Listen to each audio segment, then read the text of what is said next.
Assalamualaikum warahmatullahi wabarakatuh.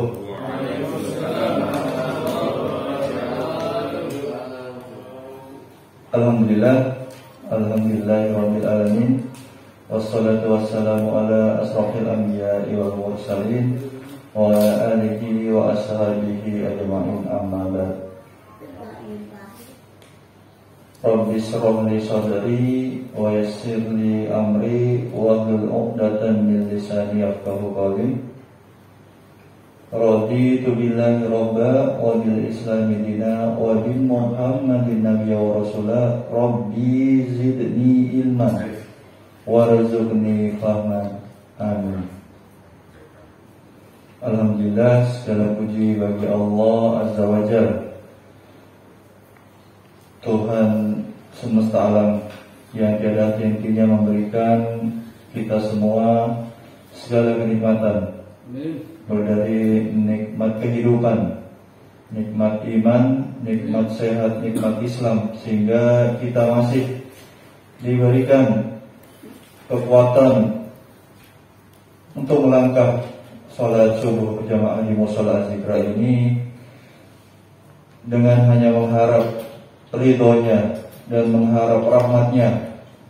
Karena kalau kita hanya mengharap kepada ibadah kita, berapa sih usia kita, sehingga kita hanya berharap dengan melakukan ibadah kepadanya kita bisa diberikan rahmat, kemudian keistiqomahan untuk bisa selalu beribadah kepadanya. Kita doakan untuk diri kita sendiri, warga jamaah Mushola Az-Zikra, untuk bisa selalu istiqomah di jalannya. Amin, amin ya rabbal alamin. Perkenankan saya melanjutkan pembacaan surat Al-Baqarah ayat 164.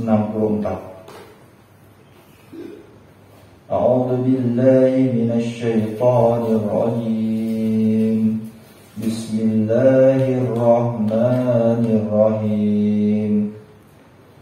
Inna fi khalqis samawati wal ardi wa ikhtilafil laili wan nahari wal fulki allati tajri fil bahri bima yanfa'un nasa wa ma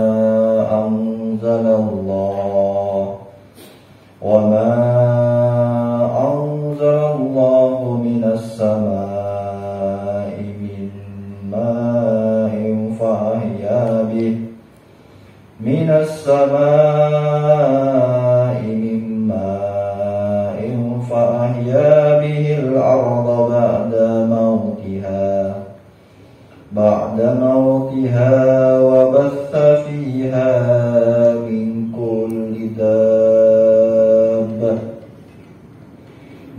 kulli dabbati wa tasrifir riyahi was sahabil musahhari bainas samaa'i wal ardi la ayatin liqaumin yaqilun. Subhanallahul adzim. Artinya, sesungguhnya dalam penciptaan langit dan bumi, silih bergantinya malam dan siang, bahtera yang berlayar di laut, membawa apa yang berguna bagi manusia, dan apa yang Allah turunkan dari langit berupa air. Lalu dengan air itu Dia hidupkan bumi sesudah mati atau keringnya, dan Dia sebarkan di bumi itu segala jenis hewan dan pengisaran angin dan awan yang dikendalikan antara langit dan bumi. Sungguh terdapat tanda-tanda keesaan dan kebesaran Allah bagi kaum yang memikirkan. Penjelasannya, Allah tabaraka wa ta'ala berfirman, Inna fi khalqis samawati wal ardh. Sesungguhnya dalam penciptaan langit dan bumi, yaitu dalam hal ketinggian kelembutan dan keluasannya, serta bintang-bintang yang bergerak dan yang diam, juga peredaran pada garis edarnya, dataran rendah dan dataran tinggi, gunung, laut, gurun pasir, kesunyian, keramaian, dan segala manfaat yang terdapat di dalamnya. Pergantian siang dan malam, satu pergi, yang lain datang menggantikannya dengan tidak saling mendahului, dan tidak sedikit pun mengalami keterlambatan, meski hanya sekejap. Keterangan demikian sebagaimana termaktub di dalam firman-Nya surat Yasin ayat ke-40. Las-samsu yanbaghi laha an tudrikal qamara walal lailu sabiqun nahar wa kullun fi falaki yasbahun, yang artinya tidaklah mungkin bagi matahari mendapatkan bulan, dan malam pun tidak dapat mendahului siang, dan masing-masing beredar pada garis edarnya. Terkadang yang satu panjang dan yang lain pendek, terkadang yang satu mengambil bagian yang lain, lalu saling menggantikan, sebagaimana firman-Nya surat Al-Hajj ayat 61, yulijul laila fin nahari wa yulijun nahara fil lail, yang artinya Allah masukkan malam ke dalam siang, dan memasukkan siang ke dalam malam. Artinya menambahkan malam ke dalam siang dan siang ke dalam malam. Kemudian dalam firman-Nya, wal fulkil lati tajri fil bahri bima yanfa'un nas, dan bahtera yang berlayar di laut membawa apa yang berguna manusia. Artinya dalam penghamparan laut oleh Allah, sehingga bahtera itu dapat berlayar dari satu sisi ke sisi yang lain untuk kepentingan kehidupan manusia, dan agar mereka dapat mengambil manfaat dari penduduk suatu daerah dan membawanya ke daerah lain silih berganti. Wa ma anzalallahu minas samaa'i min ma'in fa ahya bihil arda ba'da mautiha. Artinya, dan apa yang Allah turunkan dari langit berupa air, lalu dengan air itu Dia hidupkan bumi sesudah keringnya. Firman-Nya ini seperti firman yang lain, yaitu surat Yasin ayat ke-33 sampai dengan 36. Wa ayatul lahumul ardul maitatu ahyainaha wa akhrajna minha habban faminhu ya'kuluna wa ja'alna fiha jannatin min nakhili wa a'nabin fafajjarna fiha minal uyun liya'kulu min thamar wa ma amilat su'aydihim afala yashkurun. Subhanalladzi khalaqal azwaja kullaha mimma tunbitul arda wa min anfusihim wa mimma la ya'lamun, yang artinya, dan suatu tanda kekuasaan Allah yang besar bagi mereka adalah bumi yang mati. Kami hidupkan bumi itu, dan kami keluarkan darinya biji-bijian, maka darinya mereka makan. Dan kami jadikan padanya kebun-kebun kurma dan anggur, dan kami pancarkan padanya beberapa mata air, supaya mereka dapat makan dari buahnya dan dari apa yang diusahakan oleh tangan mereka. Maka mengapakah mereka tidak bersyukur? Maha suci Allah yang telah menciptakan pasangan-pasangan semuanya, baik dari apa yang ditumbuhkan oleh bumi dan dari diri mereka sendiri, maupun dari apa yang mereka tidak ketahui.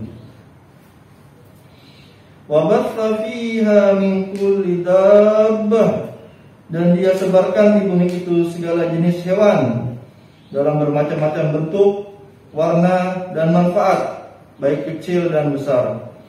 Dan Dia mengetahui semuanya itu dan memberikan rezeki kepadanya.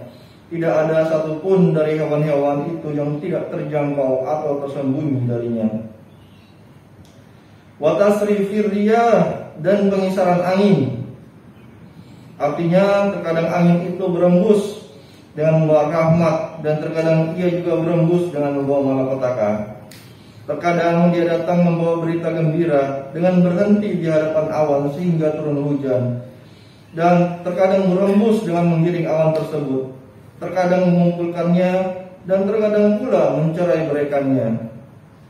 Serta ia terkadang berembus dari arah selatan, terkadang dari utara, terkadang dari arah timur yang mengenai bagian depan Ka'bah, dan terkadang dari arah barat yang mengenai bagian belakang Ka'bah. Wallahu a'lam.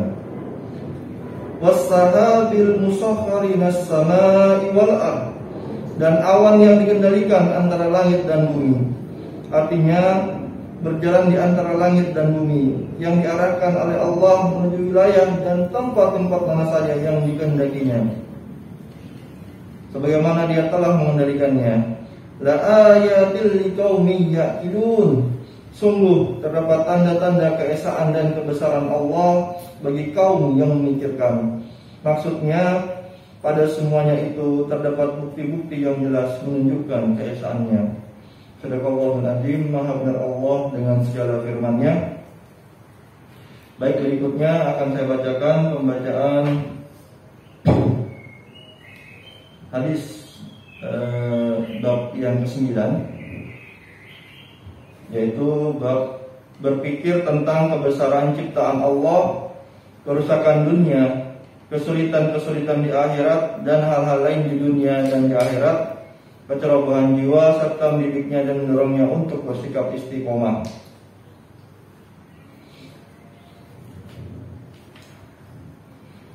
Berpikir tentang ciptaan-ciptaan Allah seperti arsy, kursi, langit dan bumi yang menunjukkan kesempurnaan dan keagungan Sang Pencipta.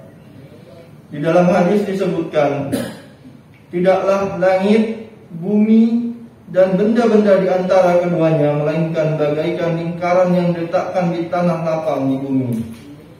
Allah berfirman dalam surat Az-Zumar ayat 67, "Wa ma qadarullahu haqqa qadrihi wal ardu jami'an qabdatuhu yawmal qiyamati was samawati matwiyatun biyaminihi subhanahu wa ta'ala amma yusyrikun." Yang artinya, dan mereka tidak mengagungkan Allah sebagaimana mestinya, padahal bumi seluruhnya dalam genggamannya pada hari kiamat, dan langit digulung dengan tangannya. Maha suci Dia dan maha tinggi Dia dari apa yang mereka persekutukan. Merenung tentang kerusakan dunia dapat mendorong untuk bersikap zuhud terhadap dunia dan berkonsentrasi kepada akhirat. Berpikir tentang kesulitan-kesulitan di akhirat akan mendorong seseorang untuk melakukan ketaatan, meninggalkan larangan-larangan, memendekkan angan-angan dengan mengingat kematian, serta membersihkan jiwa dari perangai buruk. Mendorong bersikap istiqomah dapat menyebabkan keluhuran di dunia dan di akhirat, sesuai dengan firman Allah surat As-Saba ayat 46 yang artinya, "Aku hendak memperingatkan kepadamu satu hal saja, yaitu agar kamu mencari kebenaran karena Allah dengan ikhlas, berduaan atau sendiri-sendiri. Kemudian agar kamu pikirkan tentang Muhammad." Allah Subhanahu wa ta'ala berfirman, "Wahai Muhammad, katakanlah kepada orang-orang yang menganggap bahwa engkau gila, sungguh saya memperingatkan, saya memerintahkan, saya wasiatkan kepada kalian satu hal saja, yaitu agar kamu mencari kebenaran karena Allah, bukan karena hawa nafsu dan bukan karena fanatisme, baik berduaan atau sendiri-sendiri. Kemudian kalian semua pikirkan tentang tingkah laku Muhammad sallallahu alaihi wasallam. Maka kalian akan tahu bahwa teman kalian itu Muhammad tidak gila sedikit pun. Dia tidak lain hanyalah seorang pemberi peringatan bagi kamu sebelum menghadapi azab yang keras." Kemudian Allah Azza wa Jalla berfirman di dalam surat Al-Imran ayat 190 sampai dengan 191 yang artinya, "Sesungguhnya dalam penciptaan langit dan bumi dan pergantian malam dan siang terdapat tanda-tanda kebesaran Allah bagi orang yang berakal, yaitu orang-orang yang mengingat Allah sambil berdiri, duduk, dan dalam keadaan berbaring. Dan mereka memikirkan tentang penciptaan langit dan bumi seraya berkata, "Ya Rabb kami, tidaklah Engkau menciptakan semua ini sia-sia. Maha suci Engkau, lindungilah kami dari azab neraka." Berpikir tentang makhluk merupakan ibadah paling utama. Dalam sebuah atsar disebutkan bahwa suatu ketika ada seorang lelaki yang terlentang di atas tempat tidurnya. Tiba-tiba ia mengangkat kepalanya dan memandang langit dan bintang-bintang. Lalu ia berkata, "Saya bersaksi bahwa kamu mempunyai Rabb dan Pencipta. Ya Allah, ampunilah aku." Maka Allah memandang langit ini dan dia mengampuninya. Maka Allah memandang lelaki ini dan dia mengampuninya. Allah Azza wa Jalla berfirman dalam surat Al-Ghasyiyah ayat 17 sampai dengan 21 yang artinya, "Maka tidakkah mereka memperhatikan unta bagaimana diciptakan, dan langit bagaimana ditinggikan, dan gunung-gunung bagaimana ditegakkan, dan bumi bagaimana dihamparkan? Maka berilah peringatan, karena sungguhnya engkau Muhammad hanyalah pemberi peringatan." Allah Azza wa Jalla menganjurkan untuk merenungkan semua ciptaannya yang dapat menunjukkan keesaannya, kekuasaannya untuk menciptakan dan membangkitkan kembali dan lain sebagainya. Keempat hal ini pada ayat yang saya bacakan di atas disebut secara khusus di antara makhluk-makhluk lainnya, karena keempat hal ini tampak jelas bagi setiap orang. Sedangkan unta disebutkan secara khusus daripada kendaraan lainnya, lantaran unta merupakan kendaraan paling menakjubkan bagi kalangan orang Arab. Di dalam surat Muhammad ayat 10, "Maka apakah mereka tidak pernah mengadakan perjalanan di bumi sehingga dapat memperhatikan?" Allah Azza wa Jalla menganjurkan untuk melakukan perjalanan di muka bumi sehingga mereka dapat merenungkan jejak-jejak umat-umat sebelum mereka, kepunahan mereka setelah mereka pernah ada, dan kesempurnaan kekuatan mereka, sehingga mereka mengetahui bahwa sesungguhnya yang maha hidup dan maha terus-menerus mengurus makhluk adalah Allah. Sungguh selain dia akan rusak. Oleh karena itu, janganlah cenderung kepada dunia dan jangan sampai tertipu dengan dunia. Ayat-ayat mengenai bab ini banyak sekali. Adapun hadis tentang hal ini ialah sebagaimana hadis yang telah ditulis sebelumnya, yang artinya orang yang cerdik ialah orang yang selalu introspeksi diri dan beramal untuk bekal sesudah mati. Sedang orang yang lemah ialah orang yang selalu mengikuti hawa nafsunya dan berangan-angan mendapatkan kemurahan atas Allah. Penjelasan: sesungguhnya mengintrospeksi diri dan tidak membiarkannya sia-sia ini muncul setelah merenung tentang dunia dan lenyapnya dunia, serta memikirkan diri sendiri dan perpindahan dirinya, seakan-akan engkau selalu di dunia, padahal tidak, dan dengan akhirat yang tidak ada hentinya. Maka ia selalu mengintrospeksi diri, lalu menahan diri dari hal yang tidak sepantasnya dan mendorongnya melakukan hal yang sepantasnya. Hanya dengan Allah lah adanya pertolongan. Alhamdulillah, demikianlah pembacaan Al-Quran dan hadis. Mohon maaf agak panjang. Semoga apa yang saya bacakan bisa berkesan di hati kita semua. Amin. Bisa kita amalkan dan bisa kita sampaikan kepada saudara-saudara kita yang mungkin pada pagi hari ini belum hadir di tempat ini. Selanjutnya, waktu dan tempat saya persilakan kepada guru kita, Pak Ustadz Ahmad. Pada Pak Ustadz Ahmad kami persilakan.